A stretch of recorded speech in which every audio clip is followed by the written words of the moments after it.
नमस्कार। आज मैं द्वितीय वर्ष कला और एमए पूर्वार्ध के विद्यार्थियों के लिए रीतिकाल की रीति सिद्ध काव्यधारा के प्रवर्तक और रीतिकाल के सर्वाधिक लोकप्रिय कवि बिहारी का परिचय और उनकी काव्यगत विशेषताओं पर प्रकाश डालूंगी, क्योंकि द्वितीय वर्ष कला के रीतिकालीन काव्य जो पाठ्य पुस्तक है उसमें द्वितीय अध्याय कवि बिहारी दास का है। और बिहारी ऐसे कवि थे जिन्होंने अपनी एक रचना के माध्यम से ही हिंदी साहित्य के इतिहास में अपना अन्यतम स्थान बना लिया। बिहारी का जन्म 1651 संवत में ग्वालियर में हुआ था और उनका देहावसान 1721 में हुआ था। और ब्राह्मण कुल में उनका जन्म हुआ। उनका बचपन बुंदेलखंड में बीता और युवावस्था जहां उनका विवाह हुआ मथुरा नगरी में बीती। और ऐसा कहा जाता है कि बिहारी अनेकानेक राजाओं के दरबार में मथुरा में रहने के पश्चात ही पहुंचे।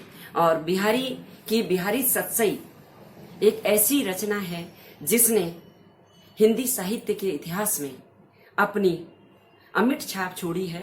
बिहारी के परिचय के अंतर्गत मैं सर्वप्रथम पहले बिहारी के जीवन के बारे में बताना चाहूंगी। इनकी पत्नी भी एक कुशल कवयित्री थी और इन्हें राजनीति, ज्योतिष, दर्शन, वेद्यक, समुद्र शास्त्र आदि अनेकानेक शास्त्रों का ज्ञान था। ये अद्भुत प्रतिभा के धनी और प्रत्युत्पन्न मतित्व कवि थे और इनको केवल हिंदी भाषा का ही नहीं, उर्दू, फारसी, संस्कृत, प्राकृत, अपभ्रंश अनेकानेक भाषाओं का ज्ञान था। और ये माना जाता है कि अपने बचपन में बुंदेलखंड में रहते हुए ही इन्होंने काव्य परंपरा, काव्य शास्त्रीय ज्ञान प्राप्त करना शुरू कर दिया था। कालांतर में जब ये मथुरा आए तो स्वामी नरहरि दास से इनकी भेंट हुई और नरहरि दास एक तरीके से इनके दीक्षा गुरु थे। इनके आराध्य भगवान श्री कृष्ण थे। ब्रजभूमि के प्रति इनकी अगाध आस्था थी। नरहरि दास के माध्यम से ही इनकी भेंट 1675 में जब मुगल सम्राट जहांगीर मथुरा आए तो उनके माध्यम से भेंट हुई और उस समय शाहजहां भी इनके साथ थे। शाहजहां के पुत्र जन्म के अवसर पर दारा जो उनका पुत्र था उसके जन्मोत्सव के अवसर पर स्वामी नरहरि दास ने जब बिहारी की अद्भुत काव्य प्रतिभा का परिचय शाहजहां और जहांगीर को दिया तो इन्हें आमंत्रित किया गया। और ऐसा कहा जाता है कि तभी से ये मुगल सम्राट शाहजहां के राज दरबार के दरबारी कवि हो गए। और इसी दौरान अनेकानेक राजाओं से इनकी भेंट हुई और अनेक राजा इनकी काव्य प्रतिभा से प्रभावित हुए। यही कारण है कि जयपुर और जोधपुर के राजाओं कि यहाँ से इनको वार्षिक वृत्ति मिलती थी और उस वृत्ति को लेने के लिए ही ये आगरा से बाहर जाया करते थे। और एक बार जब अपनी वार्षिक वृत्ति के लिए जयपुर के राजा जयसिंह के यहाँ जब बिहारी पधारे तो उनकी पहली पत्नी अनंत कुंवरी चौहान बड़ी दुखी थी और उनसे उन्हें मालूम हुआ कि राजा जयसिंह अपनी नवोढ़ा रानी के प्रेम में इतना डूब गए हैं कि राजकाज की उपेक्षा की जा रही है और लगातार विलासिता में डूबे हुए हैं। बिहारी ने अपना एक दोहा लिखकर राजा जयसिंह तक पहुंचाया और उसका इतना प्रभाव राजा जयसिंह पर पड़ा कि वो तुरंत ही राजकार्य के प्रति तत्पर हो गए और उन्होंने विलासिता का त्याग कर दिया। तभी से और राजा जयसिंह को लगा कि अगर ये समाचार मुगल सम्राट तक पहुंच गया तो उन पर विपत्ति आ सकती है। उन्होंने बड़े सम्मान के साथ बिहारी को अपने राज दरबार में रखा और तब से हर एक दोहे की रचना के लिए बिहारी को स्वर्ण मुद्रा दी जाती थी। ऐसा माना जाता है कि 1719 में बिहारी ने बिहारी सतसई पूर्ण की।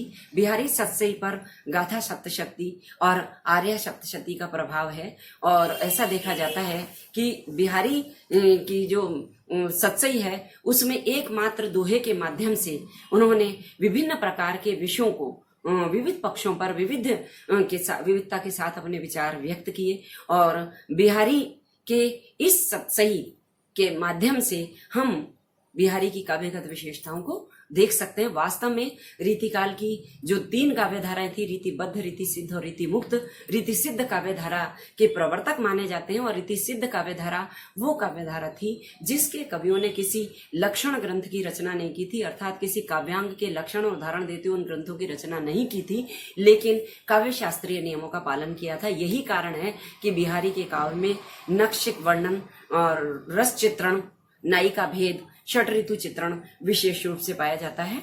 अब मैं बिहारी की काव्यगत विशेषताओं को क्रम से आपके सामने प्रस्तुत कर रही हूँ। बिहारी काव्यगत विशेषताओं में चूंकि रीतिकाल की परिस्थितियों का इनके काव्य पर मुख्य रूप से प्रभाव पड़ा, तत्कालीन परिस्थितियों में श्रृंगार रस की प्रधानता थी, तो बिहारी के काव्य की प्रमुख विशेषता श्रृंगार चित्रण है। श्रृंगार के संयोग और वियोग दोनों पक्षों का चित्रण बिहारी ने किया।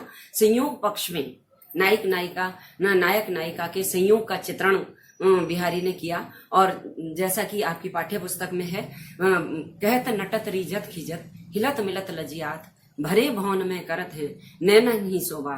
सार्वजनिक स्थल पर सामाजिकों की भीड़ में नायक नायिका सामने है, लेकिन नेत्रों से ही उनका संयोग हो रहा है। वियोग पक्ष का चित्रण जहां तक श्रृंगार वर्णन में है, बहुत अतिशयोक्तिपूर्ण वर्णन किया है बिहारी ने।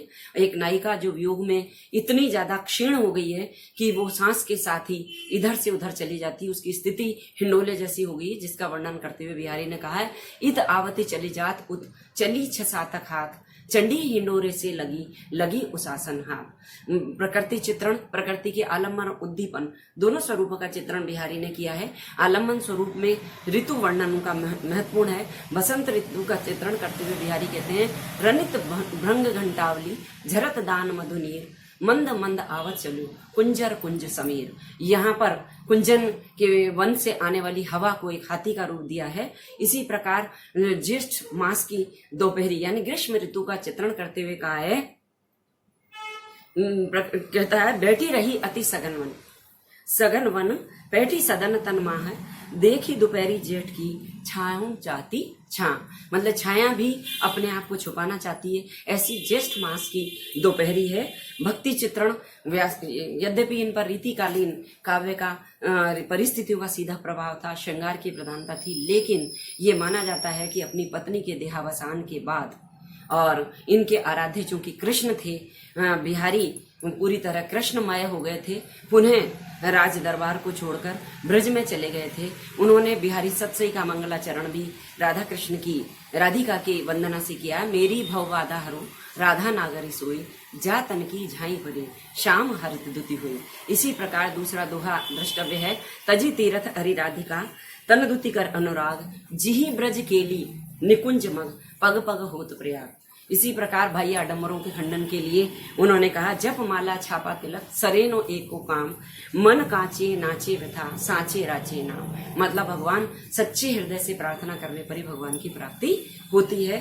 नीति संबंधी पद यानी बिहारी की काव्य की एक विशेषता जो महत्वपूर्ण है, एक प्रश्न भी इस तरह से आता है कि स्पष्ट कीजिए कि बिहारी के काव्य में श्रृंगार, भक्ति और नीति की त्रिवेणी प्रवाहित है। तो यहाँ भक्ति का चित्रण मैंने किया। नीति के बारे में अब बता रही हूँ। नीति यानी सांसारिक अनुभूत सत्य को उन्होंने अपने दोहों के माध्यम से चित्रित करते हुए संसार के लोगों को अनेक दोहों के माध्यम से उपदेश दिया है। जैसे दीर्घ सांस न ले दुख सुख साही न भूल दई दई क्यों करत है दई दई सो कबूल। इस प्रकार और अनेक प्रकार के मान सम्मान की बात भी कही है। घर जमाई नहीं रहना चाहिए, इस प्रकार की बात भी कही है। और जीवन में आने वाले संकटों से मनुष्य को व्याकुल नहीं होना चाहिए। अनेक दोहों में उन्होंने सांसारिक उपदेश, सांसारिक नीति की बात अपने दोहों में कही है। आवत जात न जानियत तेजई तज सिरयान घरई जमाई सो घट्यो खरो पूछ दिनमान। पूछ के दिन के दिनमान यानी सूर्य की भांति घर में रहने वाले जमाई का सम्मान कम हो जाता है। इस प्रकार अनेक उदाहरण हमें नीति संबंधी दिखाई देते हैं बिहारी के काव्य में। काव्य रूप की दृष्टि से नारी सौंदर्य का चित्रण सबसे महत्वपूर्ण विशेषता है, क्योंकि बिहारी के काव्य की सरसता, मधुरता, सारा रसास्वादन हमें नायिका चित्रण में, नायिका सौंदर्य के चित्रण में दिखाई देता है। नायिका के सौंदर्य का अद्भुत चित्रण, उसके अलग अलग भाव भंगिमाओं का चित्रण बिहारी ने विशेष रूप से किया है। यहाँ मैं एक सौंदर्य चित्रण का उदाहरण दे रही हूँ। अंग अंग नग जगमगती दीप सिखासी देह दिया बड़ाए हो रहे बड़े उजेरों गे। यानी नायिका की शारीरिक सौंदर्य की आभा इतनी अद्भुत है कि घर में दीपक को बुझा देने पर भी घर प्रकाशमान रहता है। इसी प्रकार कल्पना की समाहार शक्ति, यानी बिहारी के काव्य की दो महत्वपूर्ण विशेषता भाषा की दृष्टि से कहलाती है, कल्पना की समाहार शक्ति, दूसरा सामासिकता की प्रवृत्ति। यानी दोहे जैसे छंद में अगर उन्होंने गागर में सागर भरा है तो उसका कारण कल्पना की समाहार शक्ति है, अद्भुत कल्पना की समाहार शक्ति थी। और उनका उदाहरण मैं दे रही हूं, द्रग उर्जत टूटत कुटुम जुरत चतुर्चित प्रीत। इसी प्रकार दूसरा उदाहरण है, अहे दहेड़ी जिन धरे जिन तू लेही उतारी नीके पे छिके छुए ऐसे रहे नारी। यहाँ पर दही उतारते हुए एक नारी के संकेत के माध्यम से ही बिहारी ने नारी सौंदर्य का संकेत दे दिया है। सामासिकता की प्रवृत्ति यानी कम से कम शब्दों में अधिकाधिक भाव भर देना। बतरस लालच लाल की मुरली धरी लुकाए सोह करे मोहनी हसे देन कहे नट जाए। ये जो दोहा है उनकी अद्भुत सामासिकता का प्रमाण है। काव्य रूप की दृष्टि से बिहारी का काव्य मुक्तक काव्य की श्रेणी में आता है और मुक्तक काव्य के चरमोत्कर्ष को देखकर ही आचार्य रामचंद्र शुक्ल ने कहा था कि एक मुक्तक कविता में जो गुण होना चाहिए उनका चरमोत्कर्ष बिहारी के काव्य में दिखाई देता है। यानी आचार्य रामचंद्र शुक्ल ने मुक्तक काव्य की श्रेष्ठता बिहारी की प्रमाणित की और काव्य मुक्तक काव्य ही उनके काव्य की प्रधानता रही। यानी दोहे जैसे छंद जिसमें हर पद में हर दोहे कहीं वो श्रृंगार का चित्रण करते हैं, कहीं भक्ति का, कहीं नीति का, कहीं प्रकृति का। तो मुक्तक काव्य दृष्टि से मुक्तक काव्य उनका स्वरूप है। शैली उनकी मुक्तक शैली है। शैली में उनकी लाक्षणिकता, चित्रात्मकता, नाद सौंदर्य, मार्मिकता और सजीवता दिखाई देती है। एक एक शब्द को बिहारी बड़े ध्यान से काम में लेते हैं और जहां उनकी ज्योतिष ज्ञान भी प्रकट होता है। जैसे नायिका के सिर की बिंदी को लेकर क्या कहते हैं, मंगल बिंदु सुरंग मुख ससी केसर आड़ गुरु एक नारी लही संग रस में किए लोचन जगत। यहाँ 3 ग्रहों की स्थिति यानी मंगल ग्रह, चंद्रमा और बृहस्पति जब एक क्रम में होते हैं तो वर्षा होती है। या नायिका की लाल पीले रंग की बिंदी की इस प्रकार से कल्पना की समाहार शक्ति भी और चित्रात्मकता भी और लाक्षणिकता भी हमें यहाँ दिखाई देती है। एक अन्य विशेषता उनकी व्यंजनात्मकता, भाषा में ब्रज भाषा की व्यंजना शक्ति उनकी अद्भुत थी, जो कि मुक्तक काव्य की एक महत्वपूर्ण विशेषता है। उन्होंने जो कहा, नहीं पराग नहीं मधुर मधुर नहीं विकास यही काल अली कली सोही बंध्यो आगे कौन हवाल। राजा जयसिंह के पास जो ये दोहा भेजा था एक तरीके से व्यंग था, उसमें व्यंजना थी।